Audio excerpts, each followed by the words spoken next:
بہت سے مال و دولت والے ہیں اور بہت سے عہدے اور مراتب والے ہیں، بہت سے بڑے بڑے مرتبوں پر اور منصبوں پر فائز ہیں، لیکن ان کی زندگیوں کے اندر چین و سکون نام کی کوئی چیز نہیں ہے۔ وہ اپنی زندگیوں سے پریشان ہیں، زندگی کی الجھنوں کے اندر الجھے ہوئے ہیں۔ اللہ نے فرمایا اعمال صالحہ کرو، اللہ کے احکامات کے مطابق، شریعت کے مطابق زندگی گزارنی۔ اسی وجہ سے اللہ نے فرمایا الا بذکر اللہ تطمئن القلوب۔ دیکھیے لفظ الا اس کا مطلب ہوتا ہے متنبہ کرنا۔ اللہ تعالیٰ متنبہ کرتے ہیں، اے لوگوں سن لو، الا تم لوگ سن لو، کان کھول کر سن لو، بذکر اللہ تطمئن القلوب، اللہ کے ذکر سے دلوں کو سکون نصیب ہوتا ہے۔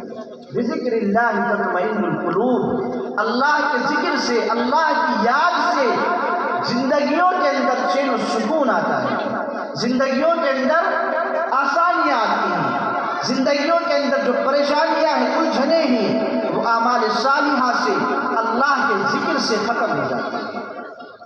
اسی وجہ سے حضرت نوح علیہ السلام فرماتے ہیں، حضرت نوح علیہ السلام کی قوم کے اندر کیا ہوا؟ تنگدستی آ گئی۔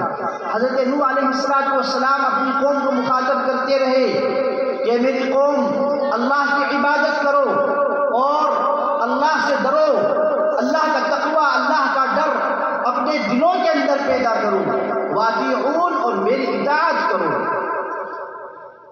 لیکن حضرت نوح علیہ السلام کی قوم مسلسل حضرت نوح علیہ السلام کی نافرمانی کرتی ہے۔ حضرت نوح علیہ السلام نے فرمایا اے میرے پروردگار ربی انی دعوت قومی لیلا ونہارا فلم یزدہم دعائی الا فرارا۔ اے میرے پروردگار، اے میرے اللہ، میں 24 گھنٹے دن اور رات 24 گھنٹے ان لوگوں کو تیرے دین کی طرف بلا رہا ہوں، اللہ کے دین کی طرف ان کو دعوت دے رہا ہوں، لیکن اے اللہ میں جتنا بلا رہا ہوں یہ لوگ اتنی ہی نافرمانی کر رہے ہیں، اتنے ہی دور چلے جا رہے ہیں۔ فرماتے ہیں اللہ تبارک و تعالیٰ نے قحط سالی کے اندر مسلط کر دیا، اللہ تعالیٰ نے قحط سالی کو ان کے اوپر مسلط کر دیا، اور فرماتے ہیں پوری قوم باز پڑ گئی، قوموں کے اندر بچے ہونے بند ہو گئے، فرماتے اولاد کا سلسلہ منقطع ہو گیا۔ تو حضرت نوح علیہ السلام نے اپنی قوم سے فرمایا یا قوم استغفروا ربکم